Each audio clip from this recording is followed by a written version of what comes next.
پالو. کیا خیال ہے؟ پھر پالو آپ اس کو. پھر لوگ کہیں گے ماشاءاللہ اب ساری وراثت کھا کے آپ بھتیجی کی کفالت کر رہے ہو. یہ اللہ کی طرف سے اجازت نہیں ہے. تو بھائی اپنے آپ کو شریعت کا پابند بناؤ, ایک دائرے میں لے کر آؤ, اس کے حساب سے حقوق کا تعین کرو, اخپل طریقے سے فیصلہ نہ کرو. آپ پٹھان ہیں بھائی, اخپل طریقہ پتہ ہے نا کسے کہتے ہیں؟ اخپل طریقہ ہے. اخپل طریقے سے فیصلے کر رہے ہیں کہ یہ اصل میں یوں ہو رہا ہے, اخپل طریقے سے جرگے بیٹھ کے فیصلہ کر رہے ہیں. اللہ اس کے رسول صلی اللہ علیہ وسلم نے ہمارے لیے حدود کھینچ دی ہیں کہ بھئی آپ کو اس طرح سے یہ حقوق ہیں, اس سے زیادہ آپ کا نہیں اور اس سے زیادہ اس کا حق نہیں. بھائی سمجھ میں آ رہی ہے یا نہیں آ رہی ہے؟ ایک خاتون کی نا ٹھیک ٹھاک جائیداد ہے, ان کے میاں اس سے کہہ رہے ہیں وہ مجھے دے دو کیونکہ میں بھی تو تمہارا ہی ہوں, میں بھی کیا ہوں تمہارا. تو یہ وہ اپنی بیوی سے کہہ رہے ہیں ہمارا تمہارا کچھ نہیں ہوتا اسلام میں, ہمارا تمہارا کچھ نہیں ہوتا, مجھے دے دو ہم دونوں مل کے انشاءاللہ. تو میں نے ان سے کہا, میں نے کہا بھائی ویسے تو آپ کے میاں دینا چاہیں تو پوری جائیداد دے دیں, لیکن یہ کوئی طریقہ ساڑھی اقلچ آ نہیں رہا. بھائی آپ کا ہے تو آپ کے ابا کی وراثت ملی ہے, اپنے نام رکھو. میاں سے بولو بھائی اگر اللہ نہ کرے تم غریب ہو گئے, تمہارا کوئی حالت خراب ہو گئے تو ٹھیک ہے, جیسے محلے پڑوس والوں کی مدد کرنا جب اسلام کا حکم ہے تو میاں کی مدد کرنا تو اور زیادہ ثواب ہے اس میں, تو ہم انشاءاللہ آپ کی ہیلپ کریں گے, ٹھیک ہے نا. کبھی راشن ہم ڈلوا لیں گے, کبھی انڈے ہماری طرف سے آ جائیں گے, مرغی کے انڈے, اور کبھی جناب وہ گوشت ہم لے آیا کریں گے. آپ جب تک بے روزگار پھرو گے ہم آپ کی ہیلپ کریں گے. لیکن اگر ہمیں اندازہ ہو گیا کہ آپ اس ہیلپ کی وجہ سے بے روزگار ہیں ٹھیک ہے نا, تو اسی وقت ہماری طرف سے ہیلپ, کیونکہ بعض دفعہ جب بیگم کھلا رہی ہوتی ہے تو پھر میاں چوڑا ہو جاتا ہے, وہ پھر بالکل ہی اپاہج ہو جاتا ہے, تو اس میں ہم کہتے ہیں کہ بھائی پھر ہیلپ نہیں کرو. ہاں وہ اپنی ذمہ داری پوری کر رہا ہو, پھر غریب ہے تو پھر ضرور ہیلپ کرنی چاہیے. تو باؤنڈری اللہ نے کھینچ دی ہے بھائی, اس سے آگے نکلنے کی کوشش. ہم لوگ پورے اسلام کو فالو کرنا چاہتے ہی نہیں ہیں, ہمارے ساتھ بڑی ٹینشن یہ ہے, آدھی چیزیں چل رہی ہیں. دیکھو خدا کی قسم, جب آپ دوسرے کا حق دو نا تو پھر اپنا حق لینے میں بھی مزہ آتا ہے. میں تو لوگوں کو بولتا ہوں کہ وراثت لیا کرو, معاف نہیں کیا کرو.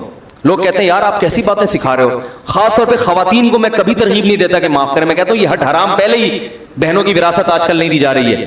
ان کو میں ترغیب دیتا ہوں کہ بھائی کو بولو کہ محبت سے دے دو, ورنہ تھانے جا کے ایف آئی آر کٹواؤں گی میں. تو پھر لوگ کہتے ہیں یہ تو آپ بہن بھائیوں کو لڑوا رہے ہیں. میں کہہ رہا ہوں لڑوا وہ رہا ہے جو حق نہیں دے رہا. بھائی قطع رحمی کا گناہ اس کو ہوگا جو حق دبا کے بیٹھا ہوا ہے نا, اس کو تھوڑی گناہ ہوگا جو حق مانگ رہا ہے. قطع رحمی جرم ہے, مگر جو اس جرم کا سبب بنے گا وہ گناہگار ہوگا نا. ارے بھائی آپ نے آپ کی مثال دے رہا ہوں, آپ نے لیے نہیں, 1 لاکھ روپے لے لیے. اب میں آپ سے جا کے محبت سے کہہ رہا ہوں میرے 1 لاکھ روپے دے دو, آپ کو نہیں دے رہا. میں کہہ رہا ہوں ایسے کی تیسے میں آپ کے گریبان پکڑ رہا ہوں. لوگ کہہ رہے ہیں مسلمان پہ ہاتھ اٹھانا ناجائز ہے, تو ایسے موقع پہ تھوڑی کہا جائے گا. میں کہوں گا بھائی ناجائز ہے, مگر اس ناجائز کام کا سبب کون بن رہا ہے؟ یہ بندہ پیسے کھا کے بیٹھا ہوا ہے, اس کو گناہ ملے گا. لوگ دونوں کو ملامت کر رہے ہوتے ہیں. تو قطع رحمی حرام ہے, مگر جو قطع رحمی کا سبب بنتا ہے وہ اس کو گناہ ملے گا. جو سبب نہیں بن رہا وہ تو اپنا حق لے رہا ہے نا, اس کو تھوڑی گناہ ملے گا. تو جب بھی بہن بھائی سے وراثت مانگتی ہے, بھائی یہ تانا دیتے ہیں کہ بہن بھائیوں کے رشتے کو کیا دراڑیں قائم کی جا رہی ہے پلاٹوں کے چکر میں. دیکھو تم میری بہن ہو, یہ مال ایسی چیز نہیں ہے جس سے ہم اپنا رشتہ خراب کریں, یعنی نہیں مانگو مجھ سے ٹھیک ہے نا.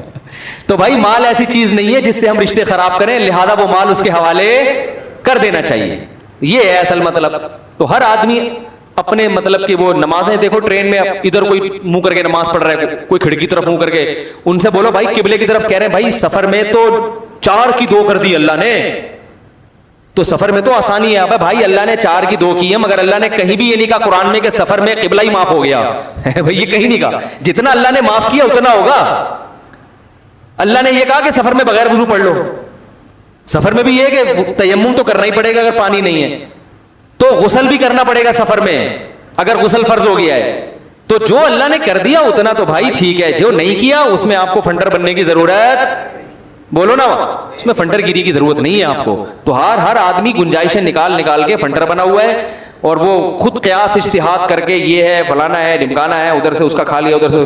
آج ایک کیس آیا, بیٹھے ہوئے, ناراض نہیں ہونا, بتا دوں آپ کا نام نہیں آئے گا کہیں بھی, ویسے تو آ گئے آپ ٹھیک ہے نا. میرے پاس بعض ایسے کیس بھی آتے ہیں کہ لوگ جھوٹے کیس کر دیتے ہیں دوسرے پر اس کو پریشان کرنے کے لیے. میں کہتا ہوں بھائی یہ جائز نہیں ہے جھوٹا کیس کرنا. کہہ رہے نہیں وہ بڑا ظالم ہے. تو ظالم ہے تو جو جتنا ظلم ہے اس حساب سے تو آپ اس کو نچوڑ سکتے ہیں, جو چیز نہیں ہے وہ کھاتا اس میں ڈال دیا. تو باؤنڈری شریعت نے ایک متعین کی ہے, اس کے تحت رہتے ہوئے آپ اپنا حق لیں. میں تو کہتا ہوں اس زمانے میں حق لینا بھی چاہیے. ہاں جہاں شریعت نے حق چھوڑنے کی ترغیب دی ہے وہاں چھوڑ سکتے ہیں. وہ کہاں ترغیب دی ہے یہ ایک الگ موضوع ہے.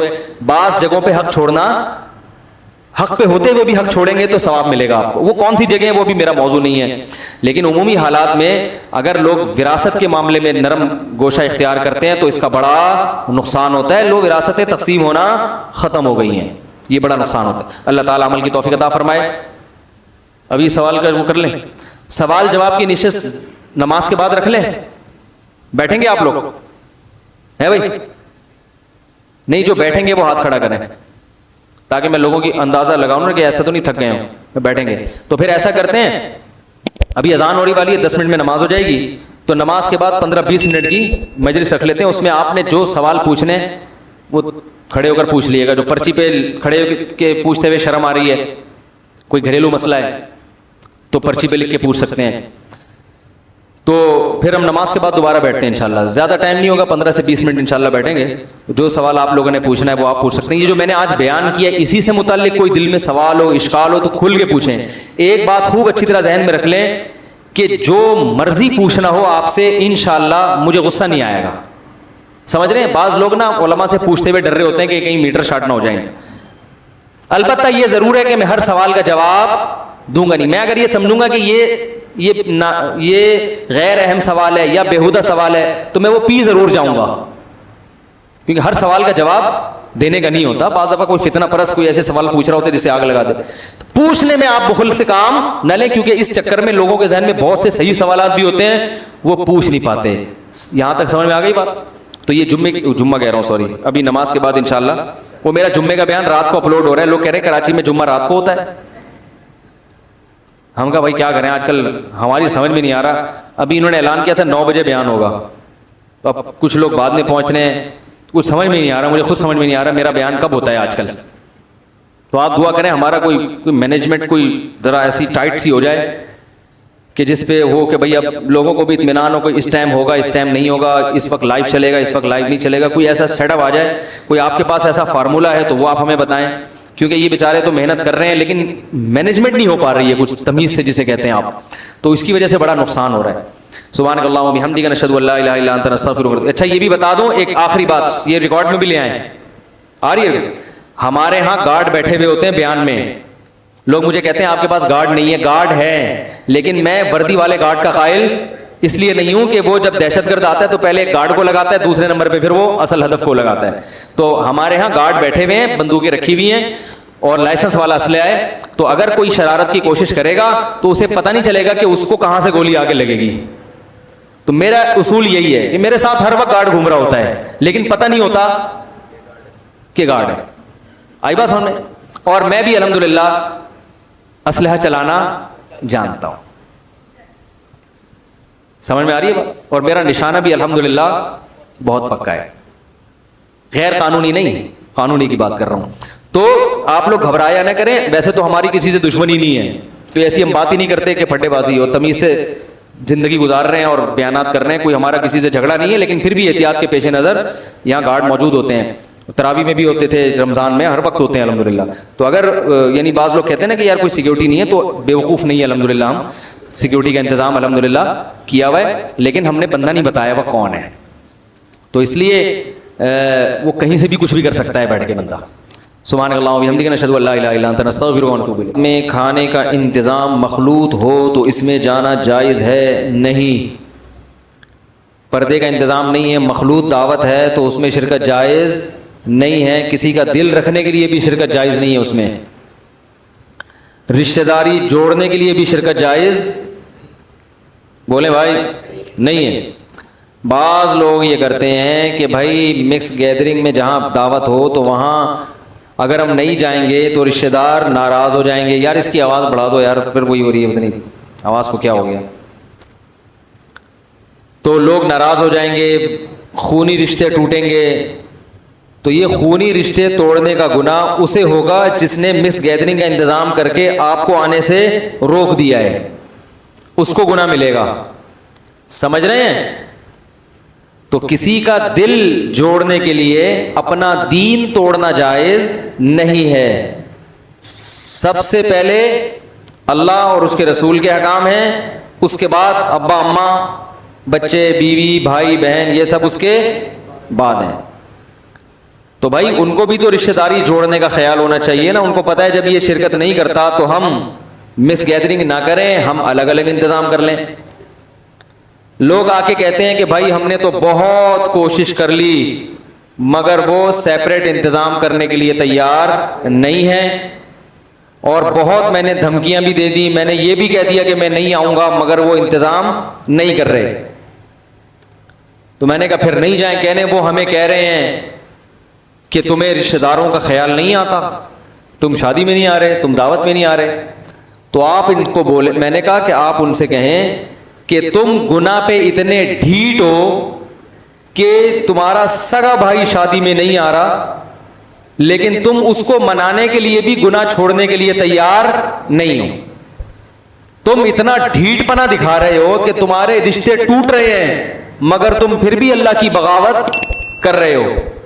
تو غلط بات پہ جب تم اتنے ڈھیٹ ہو تو میں صحیح بات پہ اس سے زیادہ ہمت دکھاؤں گا. ہٹو بچوں, ہو گیا کہ نہیں ہو گیا؟ میں صحیح بات پہ اس سے زیادہ ہمت دکھاؤں گا, نہیں آؤں گا ایسی کی تیسی, جو مرضی کرنا ہے کرو.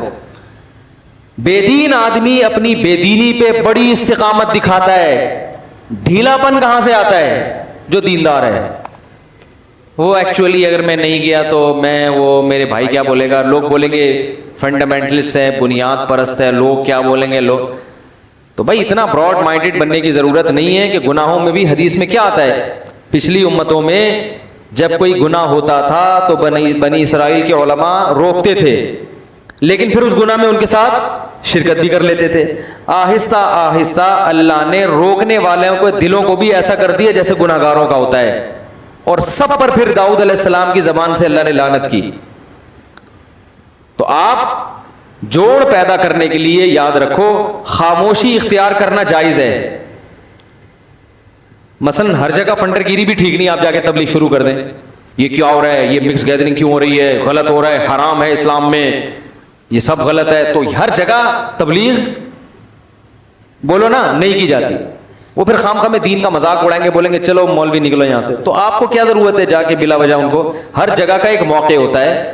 تبھی مجھے لوگ جب شادی بیاہ میں بیان کے لیے بلاتے ہیں میں نہیں جاتا.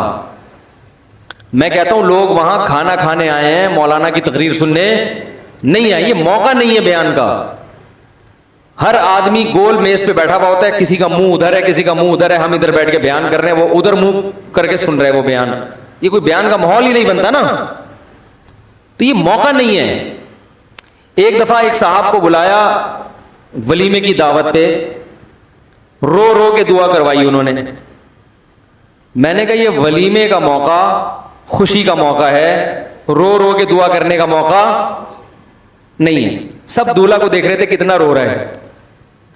تو ہر جگہ نا ہر چیز نہیں جچتی ہے. اب ولیمے کا موقع ہے, مبارک بات ہے, خوشی ہے, بھائی آپ ہو ہا ہا ہا رونے کی ایک محفل لگی ہوئی ہے, بھائی یہ کیا ہے, شادی ہو رہی ہے, کیا ہو رہا ہے, یہ جنازہ ہو رہا ہے کسی کا. تو ٹھیک ہے, جو رو کے دعا کروا رہے تھے ان میں تو اخلاص تھا, وہ تو بیچارے اپنے لحاظ سے ٹھیک کر رہے تھے, وہ تو یعنی ان کا تو میں اپریشیٹ اس لیے کروں گا کہ اس موقع پر بھی وہ اللہ کو نہیں بھولے. ان میں اتنا غم تھا, اتنا اللہ کا درد تھا کہ رو رہے تھے. لیکن میری رائے یہ ہے کہ یہ رونے دھونے کا موقع نہیں ہے, یہ خوشی کا موقع ہے. آپ مٹھائی کا ڈبہ لے کے جائیں, دولہا کا منہ میٹھا کرائیں, کچھ واضح و نصیحت تھوڑی بہت ہلکی پھلکی ہو جائے تو بھی کوئی حرج نہیں ہے. بھائی بیٹھ گئے تھوڑا سا, بھائی دیکھو ماشاءاللہ شادی ہوئی ہے, سنت کے مطابق ہوئی ہے, آپ لوگ بھی شادی کریں تو سنت کے مطابق کریں. اتنی ہلکی پھلکی تو ٹھیک ہے, چلتا ہے یہ. لیکن باقاعدہ تفصیلی بیان وہاں پہ وہ لوگ سننے نہیں آئے ہوتے, منہ ادھر ادھر ہوتے ہیں, بہت مشکل ہو جاتی ہے. میں کہتا ہوں بھائی ان کو بولو کہ یار ادھر آ جائے, بیان فلاحی مسجد میں ہوگا, وہاں کے سنیں. یا کہ کوئی اور عقیقے میں بھی سمجھ میں آتا ہے بیان, عقیقے کی محفل میں بھی سمجھ میں آتا ہے, بچے کا قرآن ختم ہوا ہے اس میں سمجھ میں آتا ہے کہ بیان ہونا چاہیے. لیکن بارات میں بیان ساڑی اقلچ نہیں آتا. وہ ہاں نکاح جب ہو رہا ہو نا, نکاح کی محفل ہو مسجد میں نکاح, اس میں بھی بیان ہو سکتا ہے. اور اگر بارات میں بیان کرنا ہی ہو, اول تو بارات ہی نہیں ہے شریعت میں, شریعت میں تو ولیمہ ہے, بارات تھوڑی ہے, تو ولیمے میں بیان کرنا بھی ہے تو پھر لوگوں کو یہ کہا جائے کہ بیان کے لیے ہم آپ کو بلا رہے ہیں، اور اس میں ضمناً ولیمہ بھی ہو جائے گا، تاکہ لوگ پہلے سے یہ دماغ میں رکھ کر آئیں کہ ہم بیان سننے جا رہے ہیں۔ لوگ دماغ میں یہ رکھ کر آ رہے ہیں کہ خوشی منانے جا رہے ہیں، کھانے پینے جا رہے ہیں، خوشبو لگا کے پرفیوم لگا کے تیار ہو کے بالکل فٹ فاٹ ہو کے غل غپاڑے کرتے ہوئے جا رہے ہوتے ہیں۔ وہاں مولوی کو دیکھ کے گھبرانے لگتے ہیں، یار یہ یہاں کہاں پہنچ گئے، پتہ نہیں یہ کیا شروع کر دے گا یہاں پہ۔ تو وہ بات کو پھینکنے والی بات ہو جاتی ہے، سمجھ رہے ہیں نا؟ تو ہر جگہ تبلیغ نہیں ہے آپ جا کے ہر ایک کو ہر وقت سمجھانا شروع کر دیں، مس گیدرنگ ہو رہی ہے تو آپ وہاں گھس کے تقریر شروع کر دیں، تو یہ تو مناسب نہیں ہے، مصلحت کے خلاف ہے۔